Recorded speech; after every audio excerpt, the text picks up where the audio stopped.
মায়ের পাসপোর্ট নিয়ে ভুল করে ফ্লাইট পরিচালনা করতে গিয়ে বিপাকে পড়লেন বিমান বাংলাদেশ এয়ারলাইন্সের পাইলট ক্যাপ্টেন মুমতাসির রহমান। নিজের বদলে মায়ের পাসপোর্ট নিয়ে বোয়িং 777 উড়োজাহাজে করে জেদ্দায় পৌঁছানোর পরে ধরা পড়ে তার এই ভুল। ইমিগ্রেশন কর্মকর্তারা নিয়মমাফিক নথিপত্র যাচাইয়ের সময় দেখতে পান পাইলটের হাতে থাকা পাসপোর্টটি তার নিজের নয়, বরং তার মায়ের। বিষয়টি নিশ্চিত হওয়ার পর সঙ্গে সঙ্গে তাকে জিজ্ঞাসাবাদের জন্য আটক করা হয়। এই ঘটনা নিয়ে বিমানবন্দরে তৈরি হয় এক অস্বস্তিকর পরিস্থিতি। কারণ সাধারণত পাইলটদের আটক হওয়ার ঘটনা দেখা যায় নানা নিরাপত্তা জটিলতা বা নথিপত্রে অসঙ্গতির কারণে, কিন্তু কোনো অপরাধ বা জাল কাগজের অভিযোগ নয়।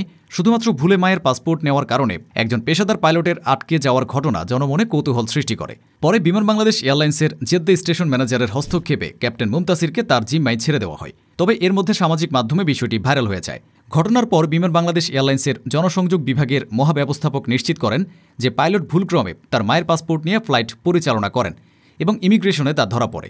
সামাজিক মাধ্যমে এ নিয়ে ব্যাপক আলোচনা শুরু হয়। অনেকেই প্রশ্ন তুলেছেন, এত বড় দায়িত্বে থাকা একজন পাইলট কিভাবে নিজের পাসপোর্টের বদলে অন্য কারো পাসপোর্ট নিয়ে আন্তর্জাতিক ফ্লাইট পরিচালনা করতে পারেন। অন্যদিকে কেউ কেউ এ ঘটনার মানবিক দিকটিও তুলে ধরছেন। ব্যস্ততা ও মানসিক চাপের কারণে এমন ভুল হওয়ার সম্ভাবনাকে তারা উড়িয়ে দেননি। এমন ঘটনা এর আগেও একাধিকবার ঘটেছে এবং প্রতিটি ঘটনার পেছনে রয়েছে নথিপত্র যাচাই বাছাইয়ের ক্ষেত্রে সামান্য অসতর্কতা। বিমান কর্তৃপক্ষ সূত্রে জানা যায়, প্রায় 2 বছর আগে এক পাইলট গুরুত্বপূর্ণ ভিভিআইপি ফ্লাইট নিয়ে দোহায় পৌঁছানোর পর বড় ধরনের সমস্যার মুখোমুখি হয়েছিলেন। গন্তব্যে অবতরণের পর ইমিগ্রেশন কর্মকর্তারা নিয়ম অনুযায়ী তার কাগজপত্র যাচাই করতে গিয়ে দেখতে পান ওই পাইলটের কাছে পাসপোর্টই নেই।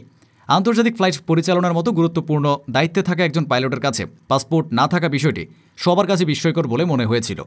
শেষ পর্যন্ত তাকে সেখানকার কর্তৃপক্ষের কাছে আটক থাকতে হয় এবং পরে বাংলাদেশি মিশনের হস্তক্ষেপে সমস্যার সমাধান করা হয়।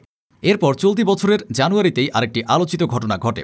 বিমান বাংলাদেশ এয়ারলাইন্সের আরেকজন পাইলট মেয়াদ উত্তীর্ণ আইডি কার্ড নিয়ে ঢাকা থেকে লন্ডনের উদ্দেশ্যে ফ্লাইট পরিচালনা করেন।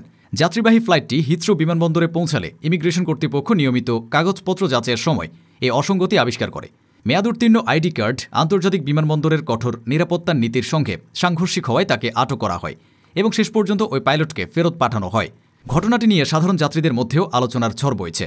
অনেকে মনে করছেন, একজন পাইলট যিনি শত শত যাত্রীর জীবন নিয়ে আকাশে ওড়েন, তার কাছ থেকে আরও বেশি সতর্কতা প্রত্যাশী। আবার অনেকে বলছেন, মানবিক ভুল তো হতেই পারে, কিন্তু এমন ভুল যাতে আর না ঘটে সেজন্য প্রয়োজন কড়া নিয়ম ও বারবার নথি যাচাইয়ের ব্যবস্থা। সব মিলিয়ে ক্যাপ্টেন মুমতাসির রহমানের এই ঘটনা শুধু একটি ভুলে যাওয়া পাসপোর্ট নয়, বরং বিমান চলাচলে পেশাগত সতর্কতা ও দায়িত্বশীলতার গুরুত্বের একটি বড় উদাহরণ হয়ে থাকল। এটি মনে করিয়ে দেয় যে বিমানবন্দরের নিরাপত্তা ও ইমিগ্রেশনের কঠোর নীতি শুধুমাত্র যাত্রীদের জন্য নয়, পাইলট এবং ক্রু সদস্যদের ক্ষেত্রেও সমানভাবে প্রযোজ্য। আর এই নীতি হয়তো শেষ পর্যন্ত ক্যাপ্টেন মুমতাসিরের ভুল ধরা পড়ার মাধ্যমে বড় কোনো বিপদ এড়াতে সাহায্য করেছে।